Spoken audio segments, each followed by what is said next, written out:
Haleluya, haleluya, haleluya. Selamat datang dalam program kita Kamu Hebat. Karena pada dasarnya kamu memang hebat. Kenapa? Karena Tuhan yang pilih kita, Tuhan yang sertai kita, Tuhan yang kirim pasukan malaikatnya untuk menjaga kita. Dan pada saat yang bersamaan Dia berikan Roh Kudus untuk menuntun kita. Dia berikan firman sebagai peta kehidupan kita, supaya kita tidak melangkah salah jalan, tapi hidup senantiasa dalam anugerahnya. Haleluya. Hari ini kita masuk dalam program kita Firman Sebelum Bobo. Karena memang firman Tuhan itu penuntun. Firman Tuhan menguatkan kita. Bahkan Alkitab ajarkan ketika Yesus menghadapi pencobaan dari kegelapan, Yesus hanya berkata, ada tertulis, ada tertulis, ada tertulis. Berarti jelas Alkitab bilang manusia hidup bukan dari roti saja, tapi dari setiap firman yang keluar dari mulutnya Allah. Berarti firman Allah adalah kehidupan, firman Allah adalah kekuatan. Tapi pada saat yang bersamaan firman Allah juga senjata buat kita untuk menghancurkan musuh. Nah, saudara yang kasih dalam Tuhan, kiranya lewat firman ini setiap saudara menerima berkat-berkat Tuhan. Haleluya.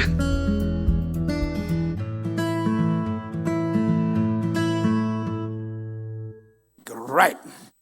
Hari ini kita mau bahas topik ke-14.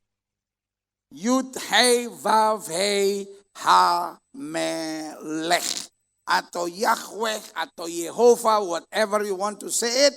Ha-melech. Ha-melech artinya the king atau sang raja. Sama-sama bilang sama saya, Tuhan saya raja. Amin. What is that? Ini yang kita mau belajar hari ini. Mazmur 98 ayat 1 sampai 6. Mazmur, nyanyikan nyanyian baru bagi Tuhan. Hello. Izinkan saya bertanya kepada saudara. Apa maknanya nyanyian baru? Hah? Jangan semua dong menjawab. Jangan semua. Satu-satu. Satu-satu. Jangan semua. Tolong. Habis orang nanya gak dijawab.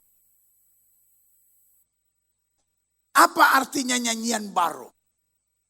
Apakah itu berarti lagu lama tidak boleh dinyanyikan di gereja? Tenanglah kini hatiku, Tuhan membimbing langkahku. Dalam nama Yesus lagu-lagu kuno aku patahkan. Ku tahu Tuhan pasti buka jalan. Roh-roh lagu tua aku tolak. Hormat bagi Allah Bapa, hormat bagi anaknya. Roh-roh lagu jadul keluar. Apakah betul begitu?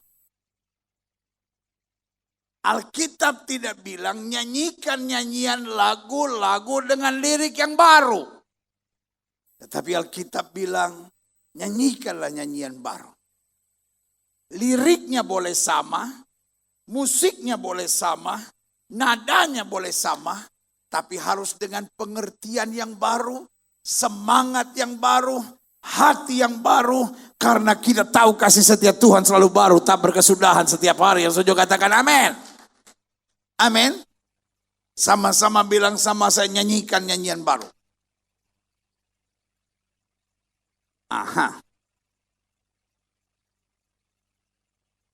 Sebab ia telah melakukan perbuatan-perbuatan yang ajaib. Tahukah saudara? Orang yang menyanyi karena mengalami Tuhan itu beda. Saudara kalau merasakan hadirat Tuhan di tengah pergumulan hidup dan berkata, ku tahu Tuhan pasti buka jalan. Wih, air mata mengalir. Betul? Iya. Saudara baru mengalami mujizat dalam hidup saudara. Kata dokter, saudara kena kanker stadium 3. Tiba-tiba setelah saudara doa puasa 7 hari. Hari ke-8 saudara pergi ke dokter. Dokter periksa. The cancer is gone, kata dokter. Tiba-tiba saudara menyanyi. Yesus yang termanis buat jiwaku. Buat jiwaku. Nangis gak? Itu jadi nyanyian baru. Amin. Karena kita mengalami perbuatan yang besar dari Allah kita. Yang setuju katakan amin. Amin. Siapa yang pernah mengalami perbuatan besar Allah dalam hidupnya? Terima kasih buat 12 orang yang angkat tangan. Siapa yang pernah mengalami perbuatan besar Allah dalam hidupnya? Berikan tepuk tangan yang merepot. Orang yang pernah mengalami perbuatan besar Allah dalam hidupnya pasti beda. Lihat selanjutnya. Keselamatan telah dikerjakan kepadanya oleh apa? Tangan kanannya. Oleh lengannya yang kudus. Tuhan telah memperkenalkan keselamatan apa? Yang daripadanya. His made. Buatan dia. Amin. Keselamatan daripada Tuhan beda dengan keselamatan yang dari ciptaan manusia. Keselamatan dari manusia paling hanya soal uang, soal kedudukan. Tapi keselamatan dari Tuhan kekal dan berlaku selama-lamanya. Amin. Dikatakan selanjutnya apa? Telah menyatakan apa? Keadilan di depan mata bangsa-bangsa. Sama-sama bilang sama saya keadilan. Dunia ini kalau kita mau jujur. Adalah dunia di mana manusia diperlakukan secara tidak adil. Ada banyak istri yang berkata, saya mengalami perlakuan yang tidak adil. Ada banyak suami yang berkata, saya menerima perlakuan yang tidak adil. Ada banyak pengusaha yang berkata, saya menerima perlakuan yang tidak adil. Ada banyak karyawan berkata, saya yang menerima perlakuan tidak adil. Tetapi orang percaya tidak pusing dengan adil atau tidak adil. Karena kita tahu keadilan yang sejati hanya ada di dalam Yesus Kristus Tuhan. Yang setuju katakan amin. Kalau kita diperlakukan secara tidak adil, gak usah sakit hati. Saya mau tanya sama saudara, Daud diperlakukan adil gak? Tidak ada hal yang lebih menyakitkan bagi seorang anak jika ayahnya lupa punya anak seperti dia. Samuel bilang sama Isai, kumpulkan anak-anakmu sebab salah satu dari mereka aku akan urapi menjadi raja. Satu persatu maju, gak ada. Isai bilang ini ke anakmu semuanya. Isai bilang yes. Samuel yang harus bilang no, it's not. Kamu masih punya anak lagi. No, it's all. I'm the father. No, it's not. You still have a son. Oh iya, gue lupa.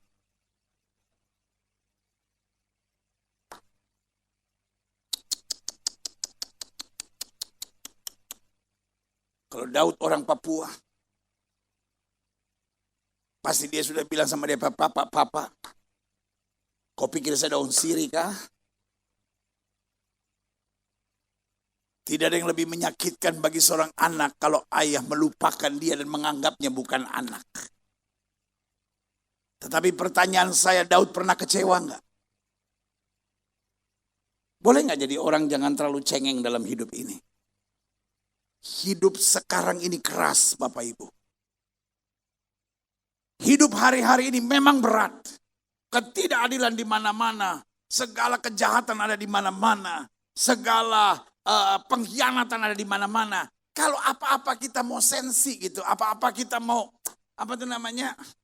mau baper gitu, apa-apa cuman mikirin, ya tapi saya sakit pendeta, saya kecewa, saya gak bisa terima diperlakukan seperti ini. Aduh, dunia menjadi neraka buat saudara. Tetapi Alkitab saya bilang roh yang ada di dalam kita lebih besar dari roh yang ada dalam dunia ini. Kita jalani segala keadaan, kita tahu kalaupun manusia mereka-rekakan yang jahat, Allah saya mereka-rekakannya untuk kebaikan. Yang setuju berikan tepuk tangan yang meriah buat Tuhan, haleluya.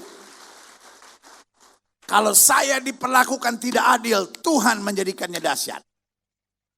Jelas? Sama-sama bilang sama saya, keadilan di tangan Tuhan. Saudaraku, Yusuf diperlakukan tidak adil. Tapi akhirnya jadi Perdana Menteri juga. Amin. Daud diperlakukan tidak adil. Hello. Tapi jadi raja juga. Apa yang Tuhan sudah rencanakan dalam hidup saudara tidak bisa dihancurkan oleh siapapun. Taruh tangan kanan saudara di dada. Bilang, apapun yang Tuhan sudah rencanakan buat saya tidak bisa dihancurkan oleh siapapun. Ingat ya, kalau saudara dikhianati orang, saudara dijahatin orang, saudara dicurangin orang, saudara diperlakukan salah tidak adil, gak usah nangis, gak usah berontak, gak usah kecewa, gak usah baper. Masuk kamar, taruh tangan kanan saudara di dada, dan bilang kalimat profetik itu.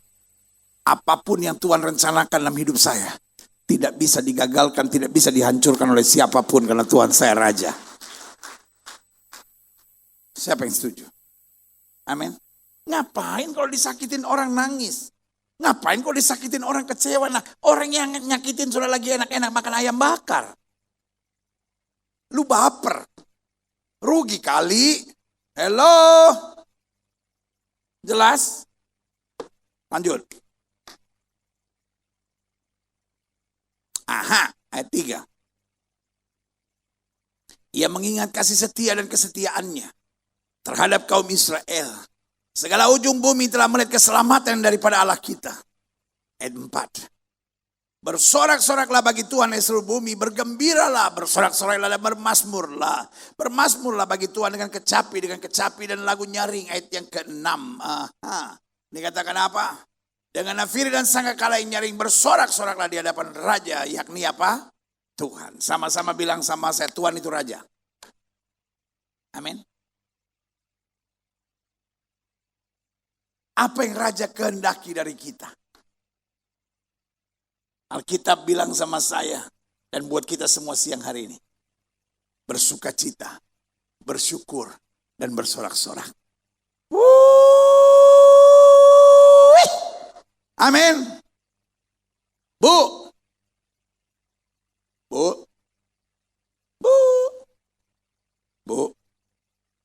Gini ya Bu ya. Seandainya Bu, setiap pagi ibu selalu bangun 2 jam lebih awal dari suamimu. Engkau berdoa, engkau baca Alkitab. Setelah itu engkau mandi. Setelah itu kau persiapkan sarapan buat anak-anak, kau persiapkan sarapan buat suami. Apa yang dia inginkan, kopi susu sudah kau sediakan, madu kau sudah sediakan, telur setengah matang sudah kau sediakan, bahkan handuknya, sendal jepitnya, semua sudah disiapkan. Tinggal kau bangunkan suamimu. Apa yang kau harapkan dari suamimu jika itu sudah kau buat setiap hari? Selama 23 tahun pernikahan kau buat, apa yang kau harapkan dari suami? Apa Bu? Apa Bu? Engkau cuma harapkan suami senang dan kemudian balik menghargaimu dan berkata, sayang, aku mungkin bukan pria yang paling kaya di muka bumi, tapi yang pasti aku pria yang paling berbahagia, punya istri seperti engkau. Ada ibu-ibu gitu, nggak mungkin. Laki gue ngomong begitu, sampai bendera merah putih jadi hijau merah juga nggak mungkin pendeta. At least itu yang kau harapkan, betul Bu? Saya tuh nggak minta apa-apa pendeta. Saya cuman, saya tahulah saya buat ini semua untuk Tuhan gitu. Tapi kan saya juga mau gitu suami saya bisa menghargai sedikit aja gitu. Saya cuma pengen lihat dia bahagia pendeta. Tapi ada aja salahnya. Saya taruh sendal jepit kuning di situ. Dia bilang, gue bukan Golkar. Kalau ada 100 yang saya buat pendeta, 1 aja salah. Langsung saya dibentak. Saya dimaki-maki. Saya tuh kadang-kadang mikir. Saya di istri. apa anjing buduk? Masa ibu gak bisa bedain mana istri mana anjing buduk, Bu? Iya. Bukan itu pendeta. Benar, saya tulus. Saya cuma pengen lihat dia bahagia. Betul gak, Bu? Setelah begitu banyak yang kau kerjakan, Bu, cuman satu yang kau ingin. Suamimu bahagia. Amin. Betul gak, Bu? Saya jadi speechless, pendeta. Itu yang saya harapkan. Pendeta ngerti, tapi suami saya gak pernah ngerti. Ya makanya dia suruh bawa ke gereja, kita buat dia ngerti dong, Bu. Pak, kita laki-laki butuh apa sih, Pak? Betul nggak, Pak? Laki-laki itu, aduh, paling gak ribet lah orangnya lah. Semua uang yang kita dapat kita kasih istri. Gitu kan, Pak? Aduh, saya sih gak ribet, apa yang saya dapat kasih istri, apa yang saya dapat kasih. Terus apa yang kau harapkan dari istri? Ya, dia bersyukur, pendeta. Tapi istri saya itu kadang-kala, pendeta, ya, itu one way traffic. Kalau udah masuk susah keluar. Kenapa pada ketawa? Jeritan hati seorang suami, ya. Ya ampun, pendeta, saya gak minta banyak dari istri saya, pendeta. Saya cuma minta uang tol. Saya bilang, sayang, minta uang tol dong. Apa dia bilang? Lu tawar dong, kan tiap hari lu lewat tol.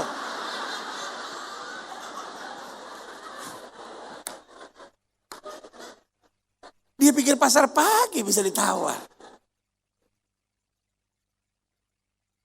Memang kan ibu-ibu begitu. Beli baju nih. Ini baju berapa nih? 75.000. 25 ya.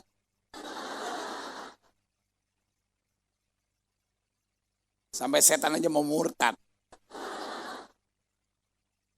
Akhirnya setelah melewati perdebatan yang panjang, 80 dapat 2 baju. Lagi dibungkus nih. Bisa-bisanya gitu. Ngeliat ikat pinggang, tambahin deh ini gratis ya, gratis ya. Bu, bertobat, kembalilah ke jalan yang lurus, Bu. Tapi udahlah, itu memang langganannya. Nah, jalan tol, suruh tawar. 5.500, lu kan tiap hari udah lewat. Sekali-sekali minta dong 5.000 ke, 4.000 ke. Ya.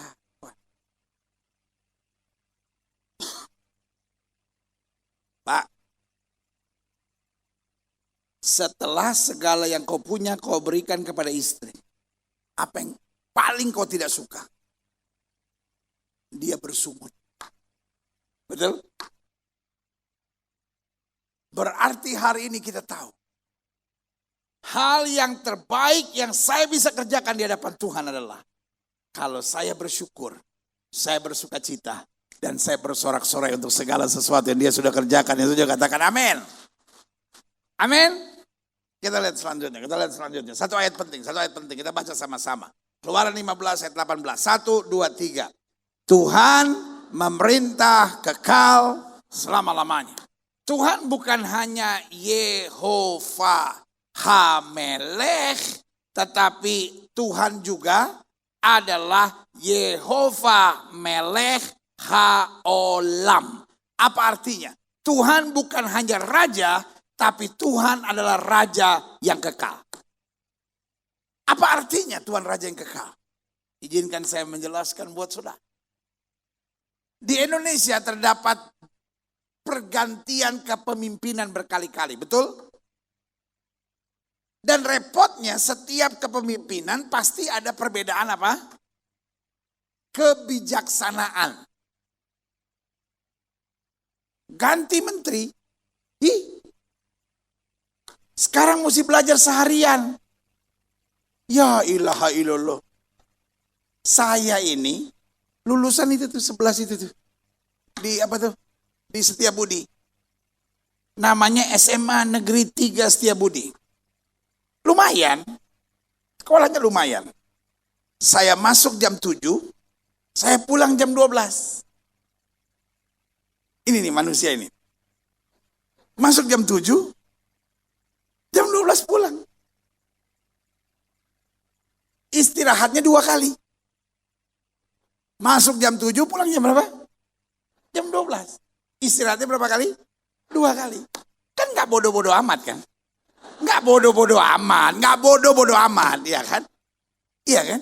Kita kalahnya sama anak sekarang, cuman bahasa Inggris sama komputer. Karena dulu zaman saya sekolah begini.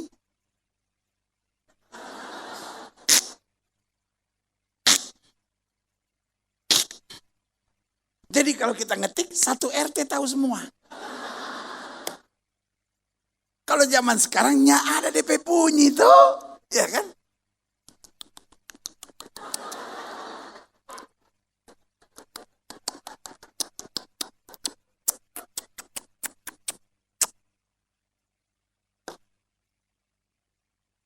Sama kita kalah bahasa Inggris sama anak sekarang.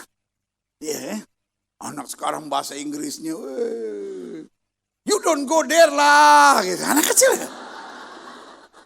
Hey, you don't go, you don't play perosotan ah, dangerous ah. Dulu kita nggak ngerti. Kita bahasa Inggris dulu parah lah, ya kan. Tapi masuk jam 7 pulang, istirahat 2 kali. Betul Pak, istirahat 2 kali. Saya bingung. Kalau anak sekarang disuruh sekolah seharian, terus interaksi sama orang tua di mana? Ngerti nggak? Iya kan? Saya khawatirnya, akhirnya dia selingkuh sama guru matematika.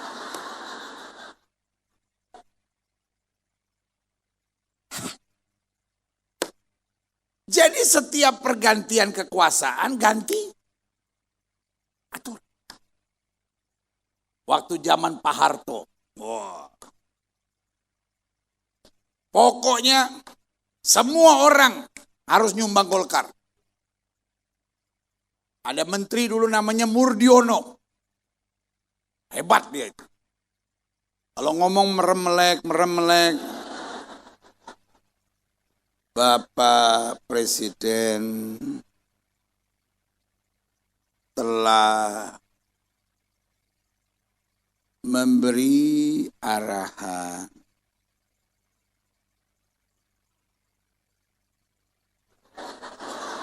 agar para menteri melakukan yang terbaik.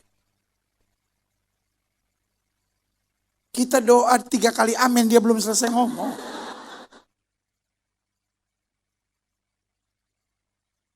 Jadi yang dulu hebat sekarang bukan siapa-siapa. Amin. Tapi waktu Pak Harto berkuasa, Jokowi bukan siapa-siapa. Nah, itu hebatnya Tuhan saya. Dia berkuasa sebelum segala-galanya ada, dan dia tetap berkuasa sampai segala-galanya tidak ada lagi.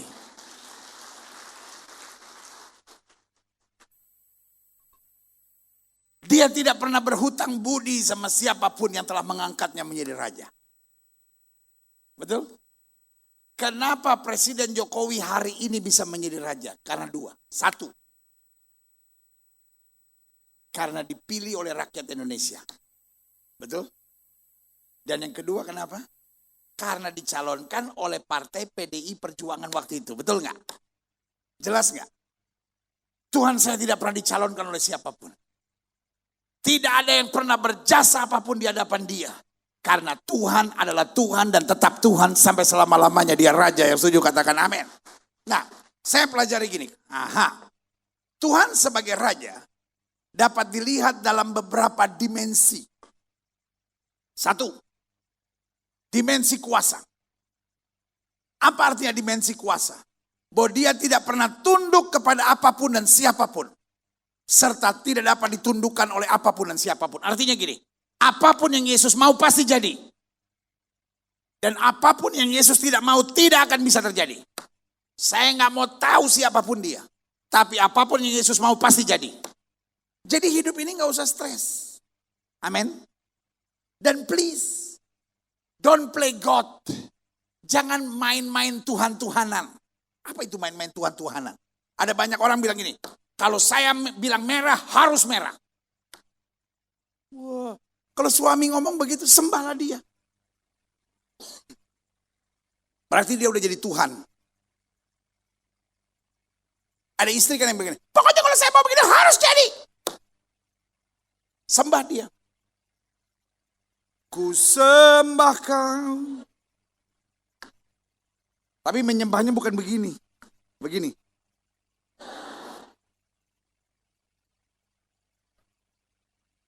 Ini yang di atas 50 tahun gak ngerti. Dia ketawa tapi gak tahu apa. Coba tanya sama dia. Oma kenapa ketawa? Gilbert. Namanya Deb, Oma, Deb. Dia aja baru tahu tuh. Kurang pergaulan lu. Jadi Oma pulang dari sini bilang sama cucu gini, Oma juga udah bisa. Pasti cucu langsung, Oma gigi gak ada tapi luar biasa. Gemes sama Oma. Tuhan tidak pernah tunduk dengan apapun dan siapapun. Tidak pernah ada apapun dan siapapun yang berjasa pada Tuhan. Artinya dalam hidup ini kita harus berjuang keras. Amin. Tetapi selalu berkata, biar bukan kehendakku yang jadi, melainkan kehendak-Mu lah yang terjadi. Kita harus berani tegar untuk berkata, Tuhan jika ini dari Tuhan, buka pintu seluas-luasnya. Tapi kalau ini bukan dari Tuhan, tutup pintu. Karena aku hanya mau berjalan pada jalan yang Tuhan kehendaki saja. Yang setuju berikan tepuk tangan yang meriah. Amin. Sama-sama bilang dia raja. Dia yang punya segala kuasa. Amin. Itu mengajar kita jadi Kristen gak usah minder. Orang lain boleh lebih kaya dari kita. Orang lain boleh lebih hebat dari kita. Orang lain boleh lebih pengalaman dari kita. Tapi saya pegang Tuhan yang hidup, yang punya segala kuasa itu. Yang setuju katakan amin. Yang kedua. Tuhan sebagai raja dapat dilihat dari dimensi yang saya beri nama dimensi komando. Apa itu dimensi komando? Bahwa dia tidak pernah dapat diperintah oleh siapapun. Dia tidak pernah bisa didesak oleh keadaan apapun. Dan segala perintahnya pasti yang terbaik. Nggak ada amin. Saya ulangi sekali lagi. Dan segala perintahnya pasti yang terbaik. Dan dengan menuruti perintahnya hidup kita akan menjadi luar biasa. Amin. Paulus bilang begini, hidup yang kujalani hari ini bukan karena melihat tapi karena percaya. Siapa yang setuju sama saya bahwa perintah Tuhan bisa kita andalkan? Selama engkau jalani perintah Tuhan, engkau tidak pernah menyesal. Yusuf jalani perintah Tuhan. Dan karena perintah Tuhan itu ada harga yang harus dia bayar. Dia dibuang ke dalam penjara. Tapi dia nggak peduli. Dia tahu melakukan perintah Tuhan pasti hidupnya luar biasa. Amin. Karena itu kita belajar jadi Kristen yang jangan punya beggar mentality, punya mental pengemis. Setiap pagi bangun dan cuma minta Tuhan, saya minta ini, saya minta ini. No. Mulai hari ini kita belajar untuk terima. Sama-sama bilang saya belajar untuk terima. Apa itu terima? Gini, salah doa untuk apa? Untuk kesembuhan. Mulai hari ini robah gaya doamu. Tuhan aku bersyukur, aku berterima kasih. Aku percaya kesembuhan sudah aku terima dalam nama Yesus. Amin. Tuhan aku bersyukur. Rumah tanggaku pasti diberkati. Rumah tanggaku pasti bahagia.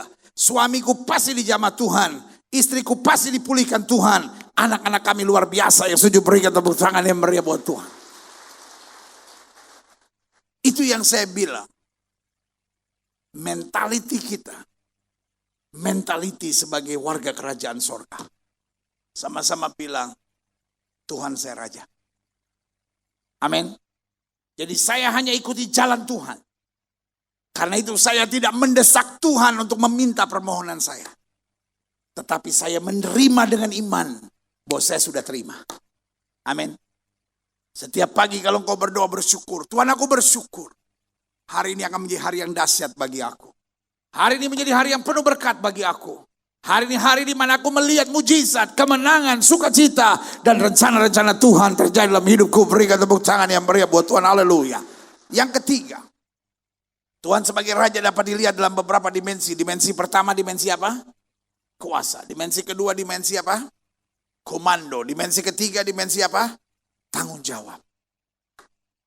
Kalau saya menyebut dia Raja, berarti dia bertanggung jawab untuk menjamin 4 hal sederhana dalam hidup saya. 1 apa? Keadilan. Kenapa keadilan? Karena banyak ketidakadilan di dunia ini. Haruskah kita menjadi pasukan pembela keadilan? Tidak. Karena Alkitab berkata, dia menyediakan keadilan bagi aku. Bapak-bapak yang sedang merasa diperlakukan tidak adil. Adik-adik muda yang sedang merasa diperlakukan tidak adil. Busungkan dadamu. Berdiri tegak dan berkata, Tuhan sumber keadilanku. Aku tidak akan pernah dipermalukannya. Berikan tepuk tangan yang meriah buat Tuhan. Amin. Yang kedua, apa yang Tuhan sediakan sebagai Raja? Kecukupan apa? Kebutuhan. Raja yang hebat tidak akan membuat rakyatnya miskin. Yang setuju sama saya katakan amin. Amin. Raja yang hebat akan menjamin setiap warga kerajaannya cukup. Pertanyaan saya, warga kerajaan sorga mungkin kekurangan nggak? Hello? When I call him King of Kings. Kalau saya menyebut dia Raja dari segala raja, kira-kira saya bisa kekurangan nggak? Amin. Pertanyaannya, Tuhan berkati kita cukup atau berkelimpahan? Cukup atau berkelimpahan? Doa Bapa kami ajarkan kita apa? Berikan kami pada hari ini makanan kami. Jadi Tuhan kasih kita cukup atau berkelimpahan? Cukup. Yohanes 10 ayat 10 bilang, aku datang untuk memberi domba-dombaku hidup dan hidup berkelimpahan. Jadi Tuhan datang kasih kita cukup atau kelimpahan?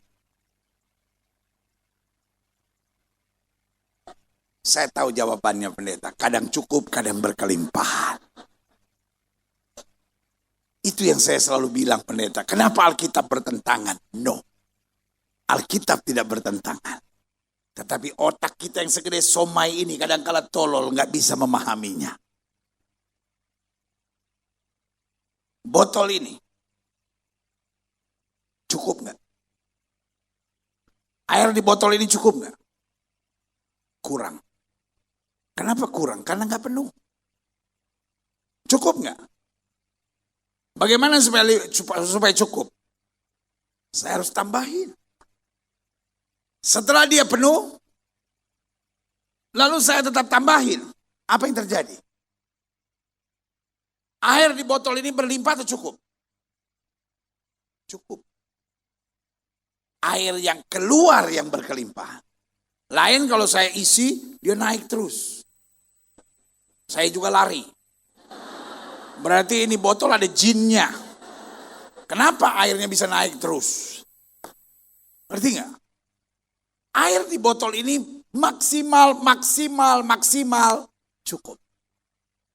Kalau sampai berkelimpahan, maka sekitar dari botol ini yang menikmati air yang tumpah dari botol ini. Tuhan memberkati kita bukan supaya kita lebih hebat lagi. Tapi Tuhan memberkati kita supaya hidup kita bisa menjadi berkat dan berdampak buat orang-orang yang ada di sekitar kita. Makanya dia berikan kasih berkelimpahan, dia berikan sukacita berkelimpahan, dia berikan berkat berkelimpahan. Yang setuju sama saya katakan amin. Jelas? Itu dimensi apa tadi kita belajar? Tanggung jawab. Bahwa dia apa tadi? Keadilan. Yang kedua apa? Mencukupkan segala kebutuhan kita. Yang ketiga apa? Kemakmuran atau kelimpahan. Dan yang keempat, supaya apa? Ada kebahagiaan. Kebahagiaan bukan karena saya dapat, tapi kebahagiaan bahwa apa yang saya dapat dari Tuhan dapat saya terus bagikan sehingga hidup saya boleh berarti bagi orang di sekitar saya. Amin. Makanya di gereja ini selalu saya bilang ada dua hal yang harus kita perhatikan. Saya tidak boleh nyusahin orang dan saya tidak boleh merugikan orang. Suami, kau jangan nyusahkan istrimu dan kau jangan merugikan istrimu. Istri, kau jangan susahkan suamimu dan jangan rugikan suamimu. Orang tua, kau jangan susahkan dan jangan rugikan anak-anakmu. Dan anak-anak jangan kau susahkan dan kau rugikan anak-anakmu dan orang tuamu. Karena apa? Kita mau hidup berdampak. Kita mau jadi berkat. Kita mau alirkan kasih Tuhan dimanapun kita berada. Yang saja katakan amin. Yang keempat, Tuhan sebagai Raja dapat dilihat dari dimensi apa? Dimensi keberadaan kita. Apa itu dimensi keberadaan kita? Bahwa Dia, Raja itu, memberi kita dua status yang dahsyat. Apa itu? Yang pertama sebagai hamba. Sama-sama bilang sama saya hamba. Kenapa kita hamba? Tadinya kita hamba dosa dari kerajaan gelap. Lalu karena Dia Raja, Dia pindahkan kita dari kerajaan gelap kepada apa? Kerajaan terang.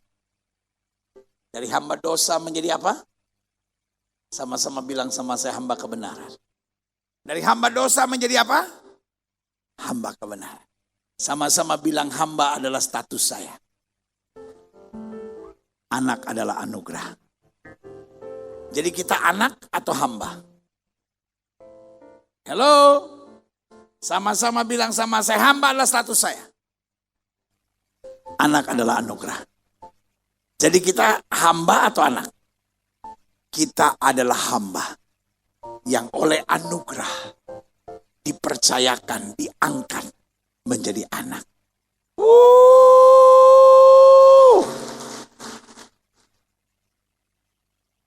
Satu kali saya lagi buka-buka YouTube. Nontonin khotbah sendiri.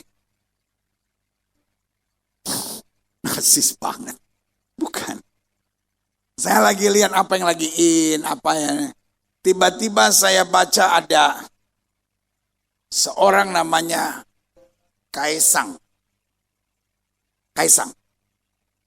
Dia waktu itu baru upload video. Dia adu panco sama Jokowi. Saya pikir, oh my God. Siapa anak muda ini?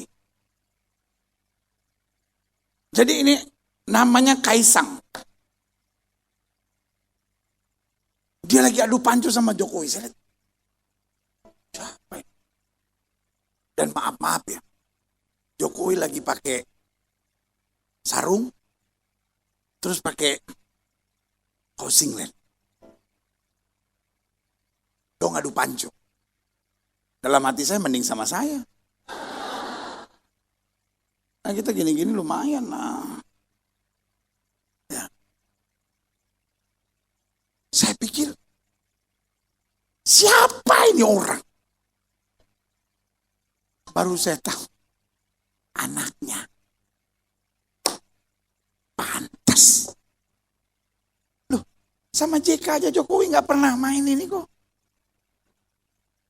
Sama Ahok aja gak pernah kok. Kok ini sama satu anak muda yang pas.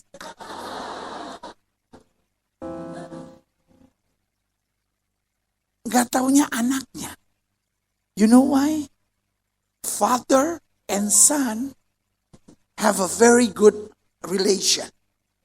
Sama-sama bilang sama saya, hubungan yang akrab. Orang boleh panggil dia Tuhan di atas segala Tuhan. Orang boleh panggil dia Raja di atas segala Raja. But we call him Father. Woo!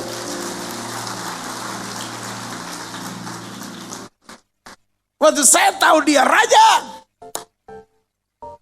Dan saya adalah anaknya. Saya cuma mau tanya satu hal.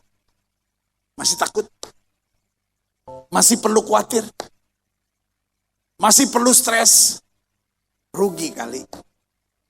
Apapun yang terjadi dalam hidup saudara, cukup taruh tangan kanan saudara di dada dan bilang, saya anak Raja. Tuhan sudah angkat saya menjadi anak Raja. Saya nggak mau kembali pada dosa saya nggak mau kembali ke masa lalu saya nggak mau kembali hidup aneh-aneh, saya nggak mau hidup macam-macam, saya nggak mau hidup menurut mau-mau saya sendiri. Sekarang saya hanya mau hidup untuk Tuhan, karena Tuhan yang adalah Raja menjamin bahwa hari depan saya dahsyat dan luar biasa. Berikan tepuk tangan yang meriah buat Tuhan.